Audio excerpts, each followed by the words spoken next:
entre restos y carroña. Esa es la realidad sombría de los enfermos en el tiempo de Jesús. El leproso no come en la mesa. Él espera en las periferias de la ciudad.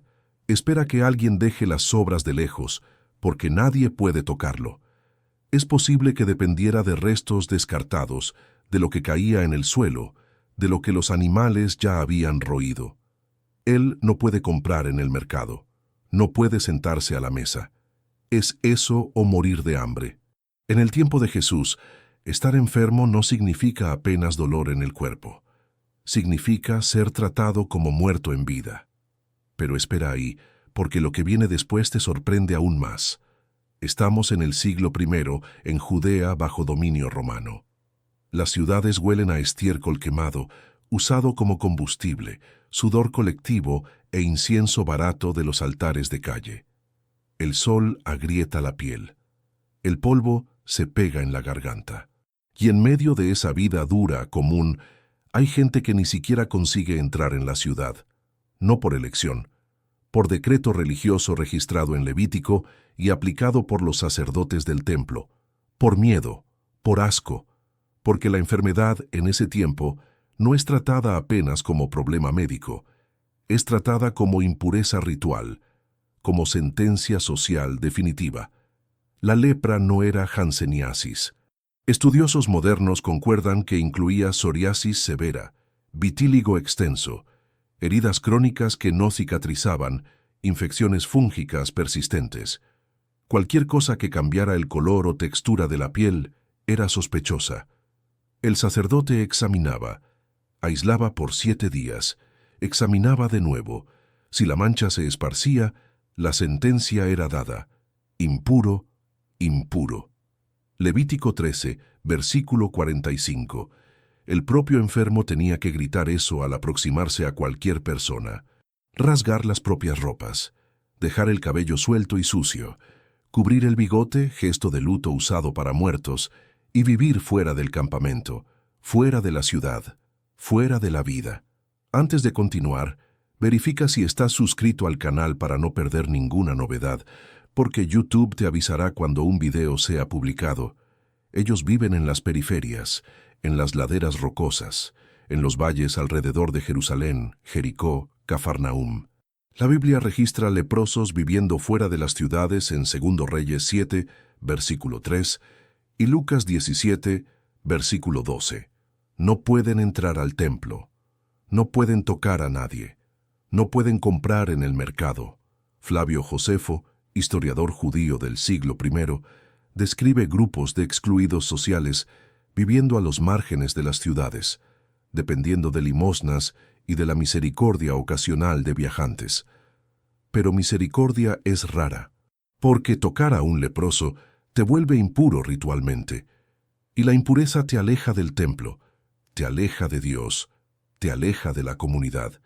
Entonces la mayoría de las personas simplemente desvía la mirada. Y aquí viene un hecho asqueroso comprobado por médicos de la época. Heridas abiertas que no cicatrizaban atraían moscas.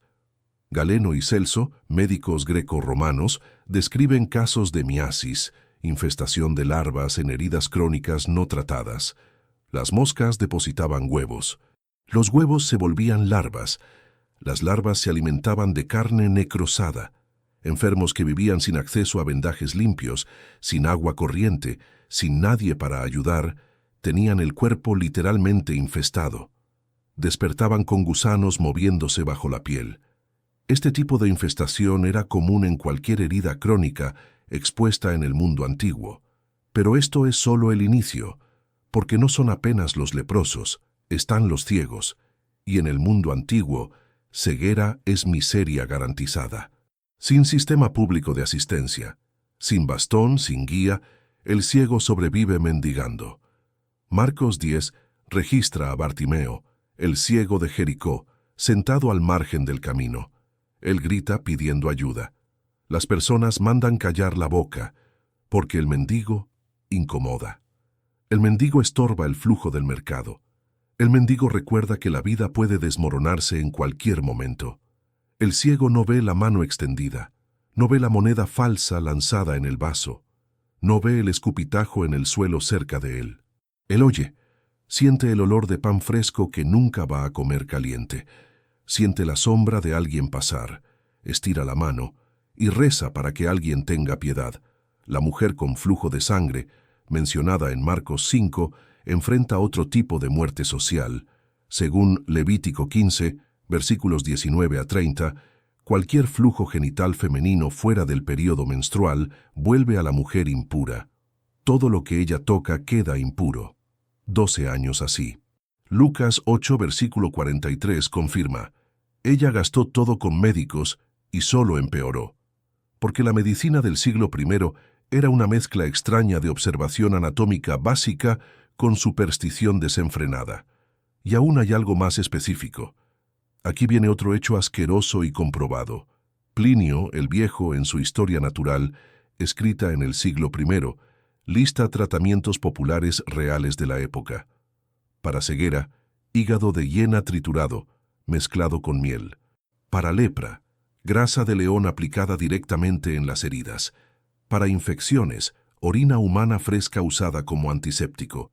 Para epilepsia, llamada enfermedad sagrada, beber sangre de gladiador muerto mientras aún estaba caliente. Esto no es exageración, está documentado. Médicos cobraban caro por esos tratamientos y raramente curaban. Galeno, médico romano del siglo II, describe la teoría de los 4 humores: sangre, flema, bilis amarilla, bilis negra. Enfermedad significaba desequilibrio. Entonces sangraban al paciente. Literalmente abrían venas con cuchillas de bronce. Dejaban la sangre escurrir en vasijas de cerámica. Creían que eso purificaba el cuerpo. Muchos pacientes morían no de la enfermedad, sino de la pérdida de sangre provocada por el tratamiento. Los paralíticos eran cargados, como el hombre en Marcos 2, descendido por el techo por los amigos. Él no camina hace años, no trabaja, no se sustenta. El cuerpo se marchita, la piel queda pálida por la falta de sol.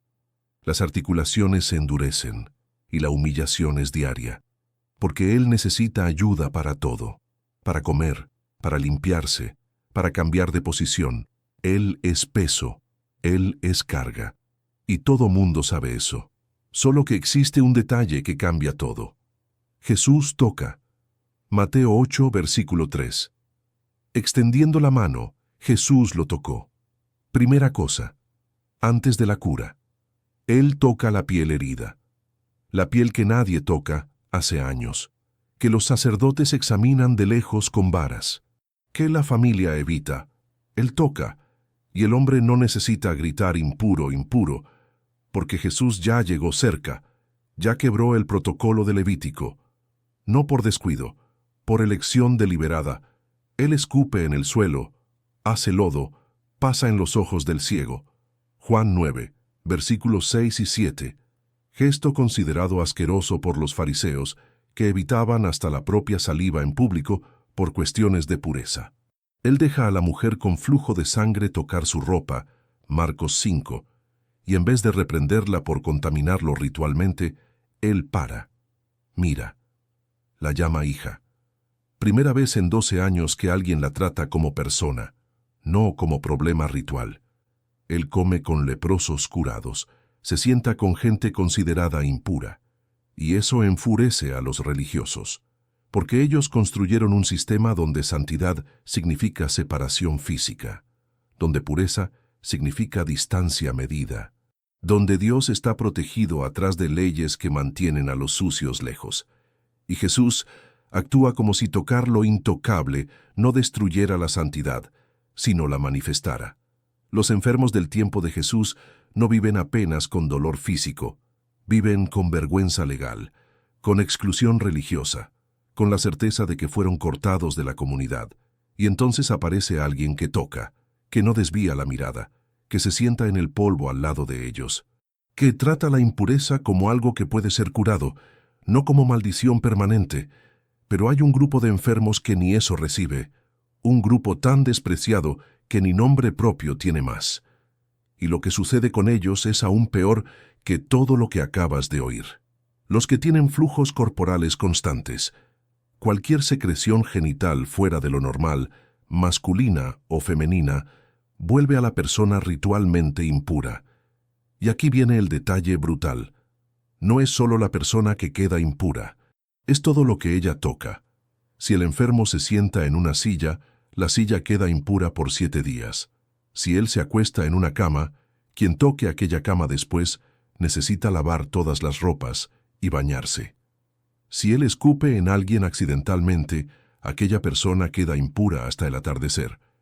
Entonces la familia hace lo siguiente: separa objetos. El enfermo tiene vajilla propia, vaso propio, estera propia. Y esos objetos nunca se mezclan con los objetos de la familia. Nunca. Porque mezclar significa contaminar todo. Significa tener que purificar todo. Significa gastar agua preciosa. Significa perder tiempo de trabajo. Excavaciones arqueológicas en casas del período muestran que familias pobres tenían poquísimos utensilios, a veces apenas 2 o 3 platos de cerámica para toda la familia. Entonces, separar vajilla para un enfermo significaba reducir aún más los recursos de todos. Y el enfermo sabía eso. Cargaba la culpa de ser caro, de ser inconveniente, de ser peso. Y aquí viene algo que nadie habla: la ropa. En el siglo I, la mayoría de las personas tiene apenas 1 o 2 mudas de ropa. Tejido es caro. Lino y lana necesitan ser hilados a mano, tejidos a mano, cosidos a mano. Lleva semanas hacer una túnica simple. Entonces, cuando alguien de la familia queda enfermo y sus ropas se vuelven ritualmente impuras, no da para simplemente cambiar. La persona lava, seca al sol y usa de nuevo. Pero lavar ropa en el siglo I no es abrir un grifo. Es cargar agua del pozo, a veces a cientos de metros de distancia. Es frotar contra piedra. Es torcer hasta que las manos queden rojas y agrietadas. Mujeres con flujo de sangre constante lavaban ropas casi todos los días. 12 años así. Lucas 8 registra eso.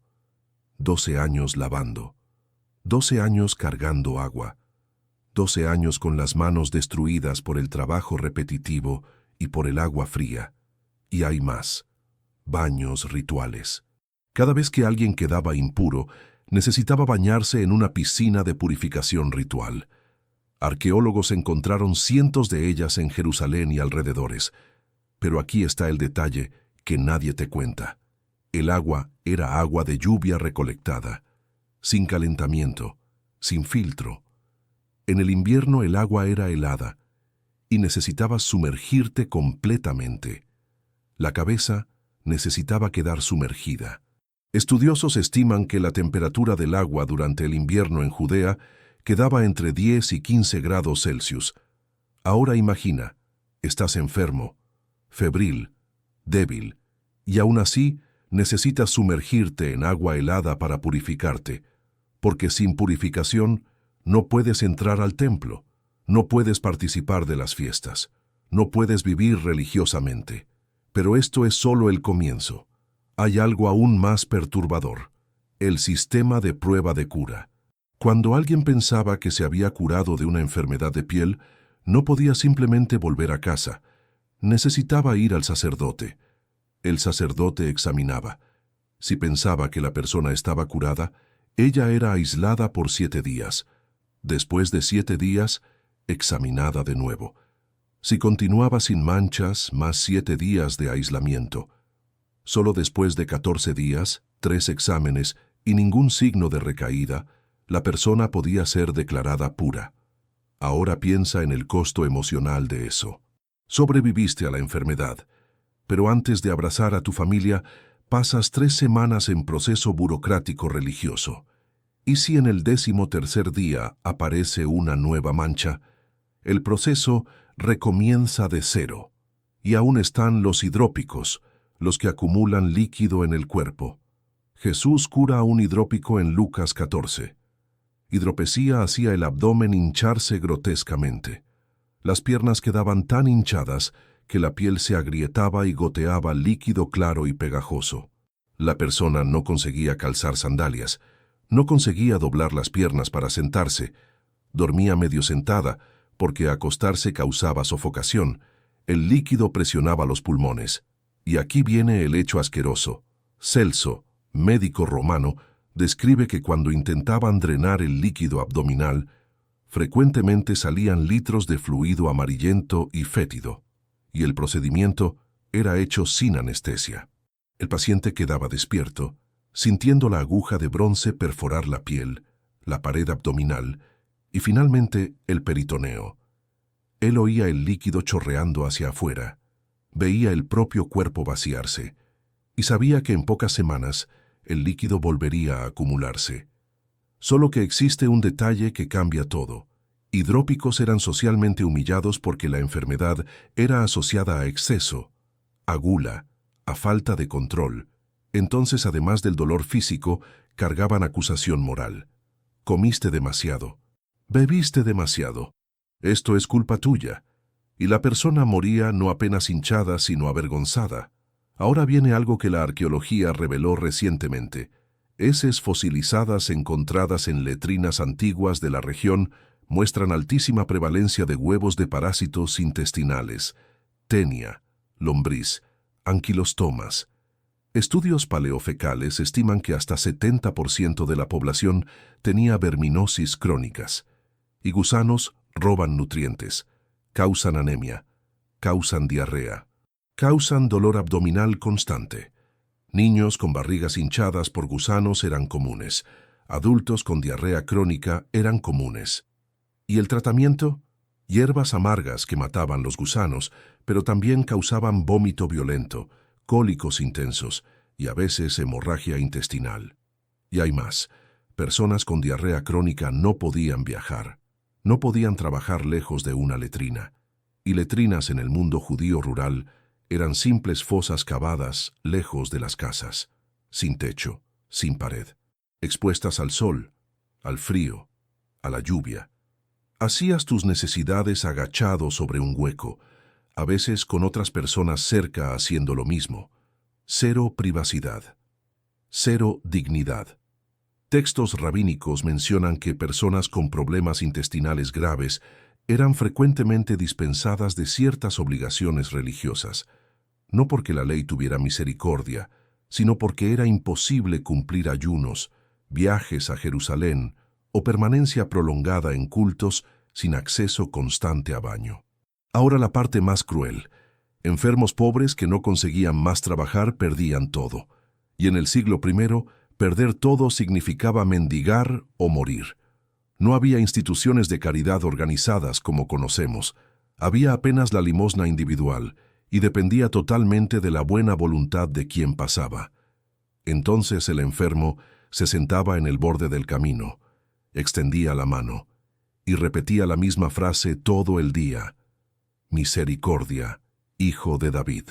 Marcos 10 registra a Bartimeo gritando exactamente eso, y él gritaba porque necesitaba ser oído en medio del ruido de la multitud, necesitaba competir con otros mendigos, necesitaba llamar atención antes que las personas pasaran.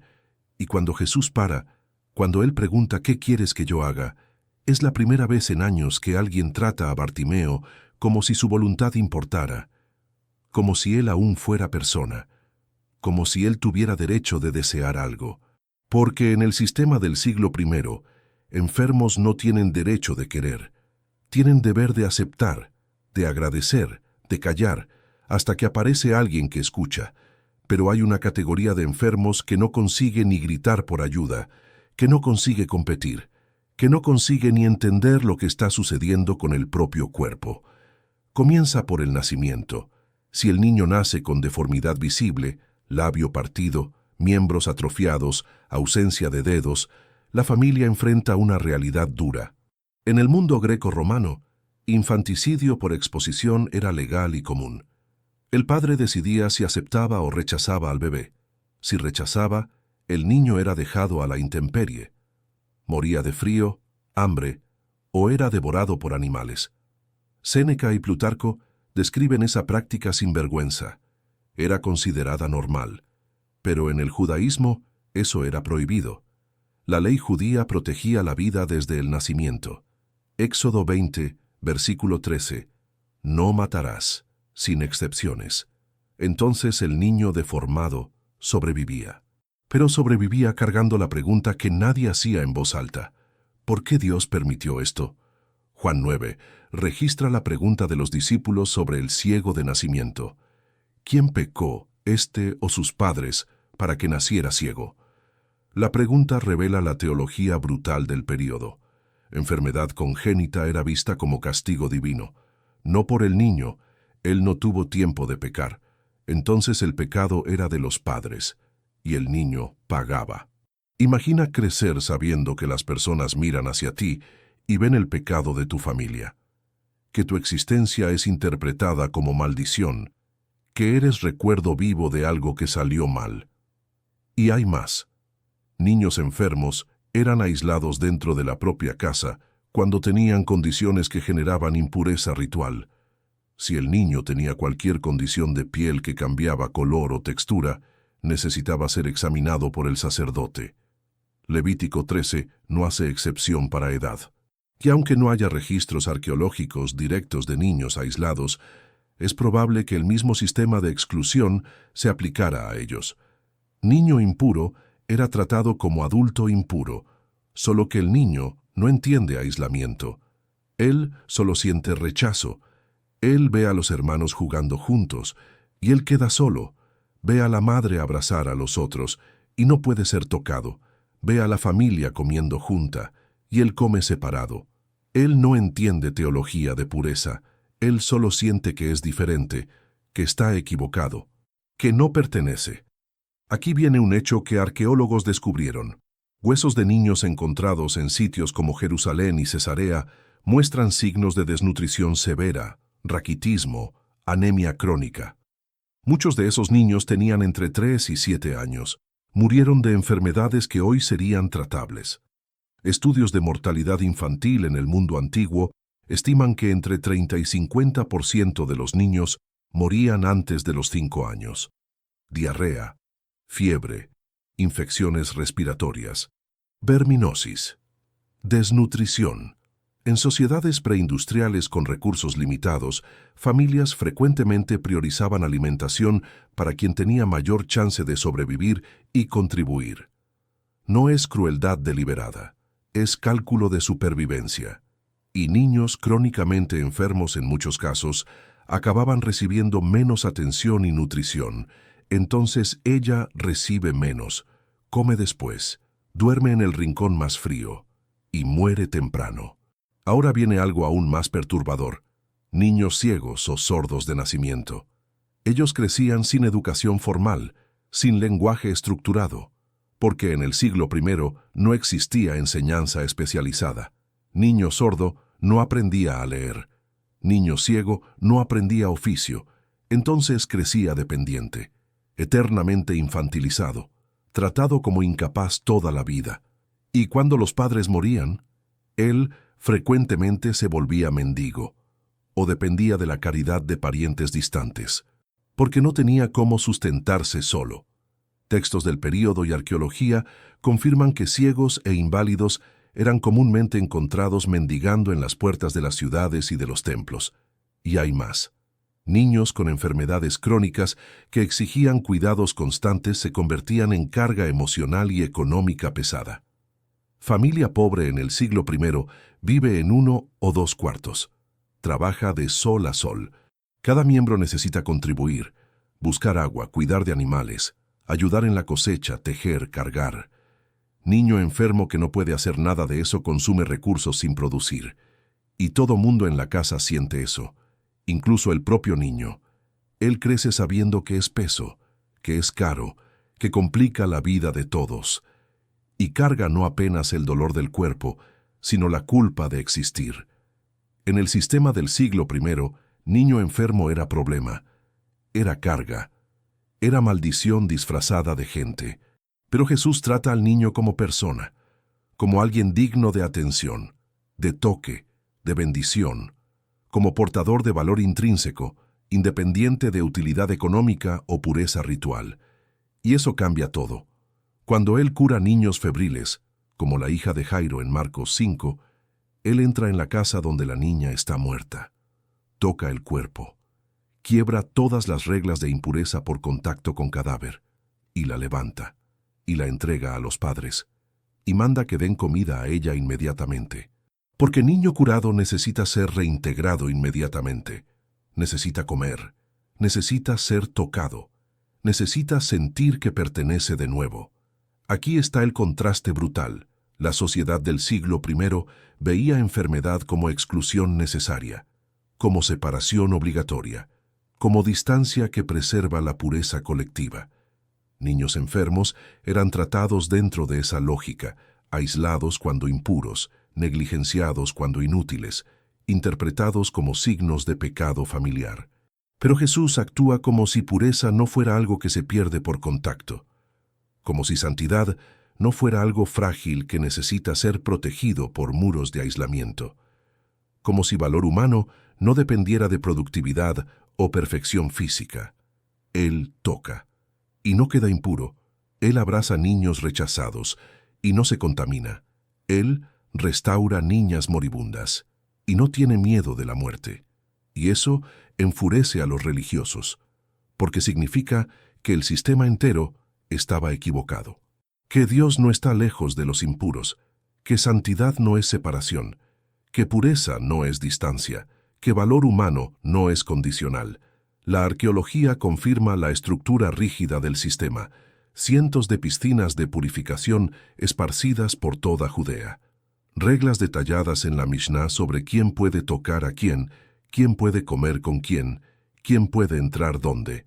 Todo mapeado, todo controlado, todo separado, todo basado en la idea de que santidad exige distancia de los impuros.